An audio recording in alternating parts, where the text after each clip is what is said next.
एखादी working woman आता गर्भसंस्कारात वेळ तेवढा इन्व्हेस्ट नाही करू शकत, तर मग तिने काय करावं? जर एवढ्या धावत्या जगामध्ये गर्भसंस्कार सुद्धा करायचे तर तिने काय करावं? होणाऱ्या आईबाबांच्या लाईफ मधला सगळ्यात महत्वाचा गोल्डन स्पॅन आहे, बाळाच्या दृष्टिकोनातून त्या दोघांच्या दृष्टिकोनातून पण. मी कायम सांगतो, आम्हाला खूप अभिमानाने सांगणारे पॅरेंट्स भेटतात की माझा प्रेग्नन्सीचा 8वा महिना चालू आहे तर मी जॉब करते, अभिमानाने सांगतात.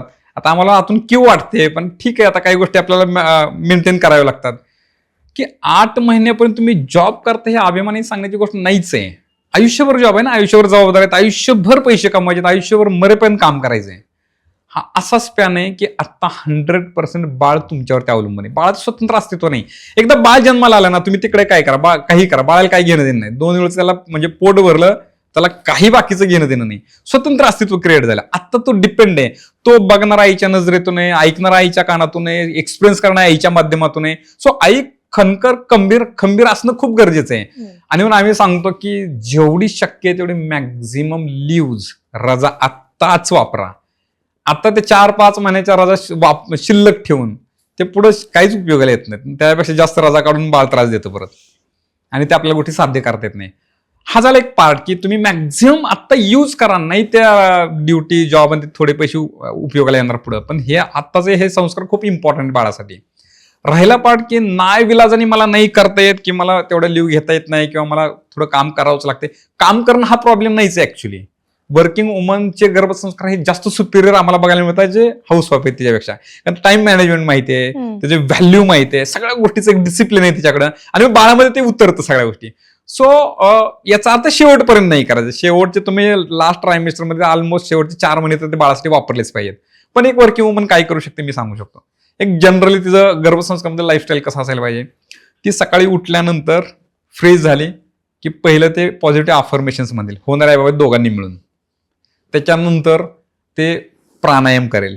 प्राणायाम झालं की दोघं मिळून वॉकिंग करतील. ह्या गोष्टीला फार वेळ लागणार नाही. प्राणायाम किती करणार आहे, 2 तास थोडीच करणार आहे. प्राणायाम 15 मिनिट सफिशियंट आहे, 10 ते 15 मिनिट. याच्यानंतर वॉक करणं गरजेचं आहे. दोघांनी मिळून एक अर्धा तास 45 मिनिट अपेक्षित असतं, पण अर्धा तास 25 मिनिट पण आयडियली ठीक आहे.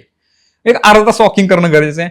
आता ड्युटीला जायचं एक टाइम शेट आहे ना, आल्यानंतर किचनमध्ये काम करते, तर मग किचनमध्ये काम करत असताना आता म्युझिक प्ले करायचे, गर्भसंगीत तेव्हा चालू करायचे. मग तुम्ही सायलेंट प्लेझंट म्युझिक ऐकत तुम्ही काम करता. तुम्ही टिफिन भरताय, आता तुम्ही ड्युटीला जायला निघालात, तुम्ही डाएट प्रॉपर घ्यायचं, तुम्हाला न्यूट्रिशन डाएट घ्यायचा आहे, आयुर्वेदिक काही मेडिसिनचा सपोर्ट घ्यायचा आहे बाळामध्ये. कारण आयुर्वेदशास्त्रामध्ये मासानुमासिक औषधे सांगितले, त्या महिन्यात त्या बाळाचे जे अवयव विकसित होतात त्याला सपोर्ट करणारे, बूस्ट करणारे ते आयुर्वेदिक हर्बल औषधांचे कॉम्बिनेशन्स आहेत. ते टिल डिलिव्हरी पण ते वापरायचे, ते घ्यायचेत फक्त. आता ते निघाले, एकतर पब्लिक ट्रान्सपोर्टने जाईल किंवा बाईक कार जाईल. आता ट्रॅव्हलमध्ये वेळ आहे तिच्याकडे, मेट्रो सिटीमध्ये 1 तासाचा जरी जर्नी आहे तर 1 तास मोर दॅन सफिशियंट आहे. त्यावेळेस ते पॉझिटिव्ह अफर्मेशन्स म्हणू शकते, सायलेंट म्युझिक ऐकू शकते, काय ई बुक ऐकू शकते, जेवढं पॉसिबल ते ट्रॅव्हलमध्ये ती करू शकते.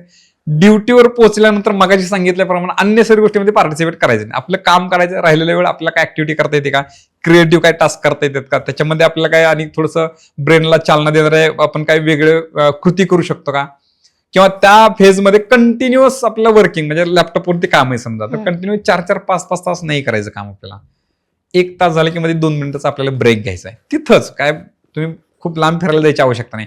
पॉसिबल आहे तर लॅपटॉप थोडं बाजूला चेअरवर उठून एक राऊंड मारून यायचंय, थोडं पाणी प्यायचंय, मध्ये एक डीप ब्रिथिंग 5 वेळा करण्यासाठी 1 मिनिट पण नाही लागत. हे इफेक्ट देतात प्राणायामचे, हे इफेक्ट देतात आपल्या हार्मोनल बॅलन्सचे. आणि मग असं ट्रॅव्हल करत घरी गेल्यानंतर मग होणाऱ्या बाबांसोबत हलकं फुलकं डिस्कशन, मज्जा मस्करी, गमती जमती, आयुष्यातल्या आनंदी खूप क्षण आहेत त्यांना आठवणं, ना की ड्युटीवरच्या परत ते रटाळ सगळ्या गोष्टी डिस्कशन करण्यापेक्षा. याच्यानंतर परत संध्याकाळी मिळून दोघं ध्यान करू शकतात. एकत्र डाएट घेणं खूप गरजेचं आहे. झोपण्यापूर्वी बाबांनी चांगल्या पुस्तकातलं एक 5 पानं होणाऱ्याला वाचून दाखवलीच पाहिजेत. सायलेंट प्लेझंट म्युझिक प्ले करून पॉझिटिव्ह अफर्मेशन म्हणून झोपायला पाहिजे. आणि आयडियल वर्किंग वुमनची गर्भसंस्कारामधली एक जीवनशैली डेफिनेटली असू शकते. ही जनरलाइज झाली.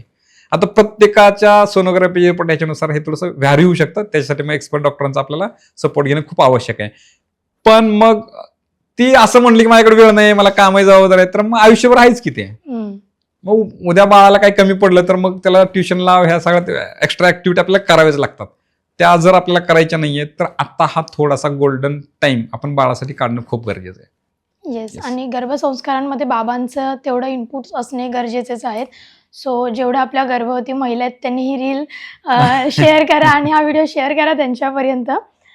हे सगळं झालं वर्किंग वुमेनबद्दल, पण घरात सुद्धा स्त्रिया असतात, हाऊसवाईफ असतात. सो ते कंटिन्यू काम करत असतात घरामध्ये, ऊठ असते, बस असते किंवा जे काही काम असेल त्यांना वाटतं की हाच आमचा व्यायाम आहे.